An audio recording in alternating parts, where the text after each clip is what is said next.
One, two, three. Hi, how are you? I'm Don Ney, and thank you for listening to this information, this video download. I appreciate it.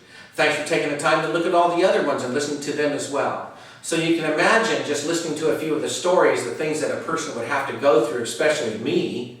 If you listen to those stories, the things that we have to go through. Now, these aren't things you must go through. There's things that we put ourselves in an uncomfortable place, so we would have to go through them so we could learn them and we could see how to correct those things. Because we didn't know until we didn't know. You know, one time I had an investor, and I say at the time it wasn't, but he came up to me and he says, Don, I want to know what you do. And he goes, and I want to see you do it. And I said, well, you have to pay me. And he goes, okay, great. How do I pay you? And I said, well, you could be my investor in the houses that we buy. And he said, okay, fine. And I said, well, you can be an investor in all the houses that we buy together that we go out and buy. And he says, okay, fine. Well, when we got to the city we're going to, and him and I and his wife, who he brought with him, she decided to stay in the vehicle. She was no longer interested in following us around. Decided that we were going to walk down the street. I showed him how we work a street, and I talked to him about it, and he's in pretty good condition, this man. Well, at the end of about 6 hours, we'd already lined up and wrote up contracts to purchase 9 houses. This guy was blown away. He's now my investor, and is still my investor to this day. That's been, I don't know, 15 something years ago. And I bring that up is because he didn't believe it was possible until he saw it done. See, me, I believe it, and then therefore I see it. Most people have to see it, and therefore they will believe it. Think about that for a minute. And it just depends on where you are and what you're trying to accomplish. So right now, this very moment, you're saying to yourself, what do I need to do to go out and buy a house for myself? Desire, yes. People like to shortcut that. Did you write it down? You probably didn't. Write it down. If you don't write it down, it can't happen. It can't manifest. That's the laws of the universe that the Creator gave us. He said if you can't commit it to paper, it's no good to you. It's just a thought floating out there for someone else to commit to paper and take your idea. You ever had that happen? When you thought of something really cool, and you go, wow, you know, I was talking to my buddy, and I was thinking this, and the night before I was thinking about it, and this was just a really great idea. And then all of a sudden, a few days later, I'm just thinking again, and all of a sudden I notice someone has my idea.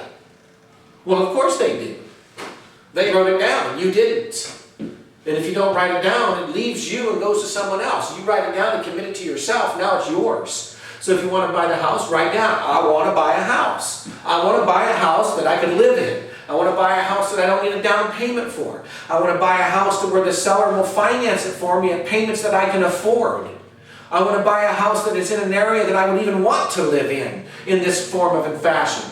Because really all you're saying to yourself is, look, I need to be in a position that I can live my lifestyle and where I can afford to be in a property that equates to my lifestyle, which means if I'm a single guy, I need a 2-bedroom. You know, you don't need a 10-bedroom house. Unless that's your desire, you want a 10-bedroom house, and you know that this is going to be done based on your desire. But really, for you to live in, just live in what you need to live in.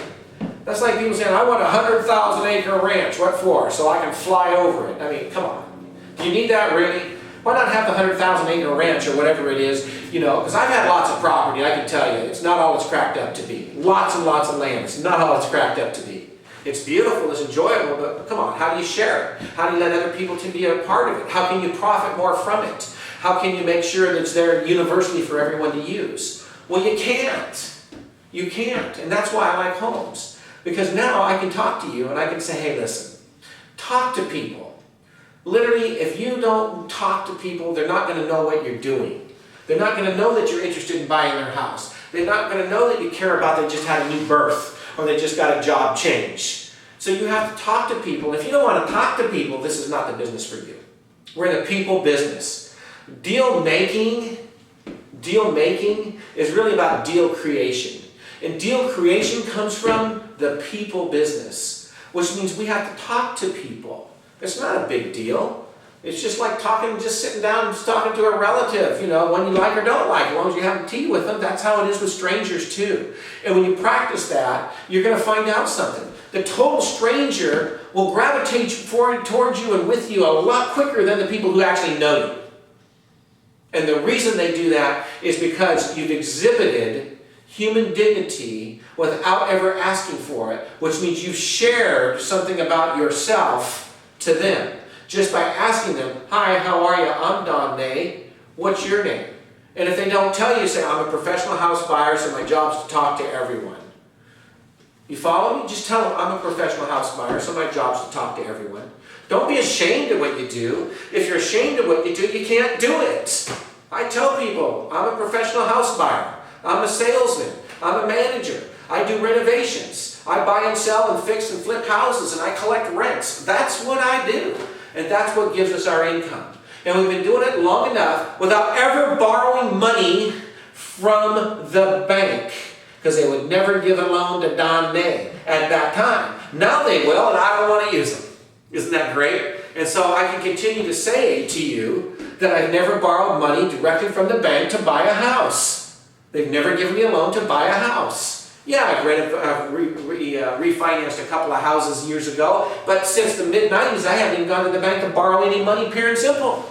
Just won't do it. Just won't do it. And why? Because we don't need to. We're in a business that allows us to buy property with our wits and our moxie. Remember, all you got to do is say, I am a professional house buyer, and I am looking to buy a house in this neighborhood. I'm looking here because it's a great area. How do I know that? You live here. How else do I know that? They live here. So it must be a great neighborhood. Well, if those people don't like it, well then I'll go buy their house because they think it's a terrible neighborhood. But if they do, I want to know why. Hopefully they won't say it's because of you two. That's how I talk to people. I get them to laugh. You got a drink of water? I sure am thirsty out here. It's not a big deal. It's kind of entertaining. It's almost theatrical. It's fun. Because what happens is people open up to you about things and they tell you stuff. You know, did you go talk to my brother-in-law on the other side of town? No. Well, why not? I don't know his address. You were going to give it to me. Did you do that? No. Well, here's my pen and paper. Give me his address. I'll go talk to him. And they'll give you the name and the address. And you go see the brother-in-law. Now, two things are going to happen. He'll either throw you off the property or he'll laugh it off and entertain you. Either way, you got a warm lead that came from a respected source. Pure and simple. And that's what you want. A warm lead coming from a respected source. Warmer and warmer. Well, that's how we started. The guys I used to train, I put them on the telephone and I'd say, here's the white pages. You get the A's, you get the B's, and they're all in the same city. Just start calling. We'll just say, hi, my name's Don Ney. Now, they use their own name, not mine. But I'd say, hi, my name's Don Ney. Thanks for taking my phone call. I'm glad I got a hold of you. The reason I'm calling you is I'm a professional house buyer, not an agent or a real estate person looking for a commission. I'm a principal looking to buy a house. And I'm asking you if you know somebody, if not even yourself, who would have a home in the area that we could potentially buy. Most people say, oh, talk to your local realtor. We're saying, you know, we've done that, but we're looking for a more personal relationship. What that means is you know people because you live in that community. And because you live there, you know people. And it must be a good place to live or you wouldn't be there, right? Yeah, that's right. So you can obviously tell me, what's your name again? Oh, Norma. Norma, you can obviously tell me, you know, who the neighbor is down the street who needs to sell their house, and that's the person that we're going to talk to. Well, you go talk to them then. So they give you the name, and then you call them up. And you got the phone number? Yeah, sure. Here, let me get it for you. Okay, and you call them up. Say, hey, I was just talking to Norma. She said maybe it's a good opportunity for us to talk to you. You see, the chain builds. The chain builds. We can break it down into individual pieces, and we can, you know, talk theories, and we can run numbers, and we can do magic formulas and carry the 1 and divide by 9. Doesn't matter. Just talking to people, they tell you stuff, and when you learn to listen, you can listen to learn. That's all there is to it. Thank you. I'm Don Ney.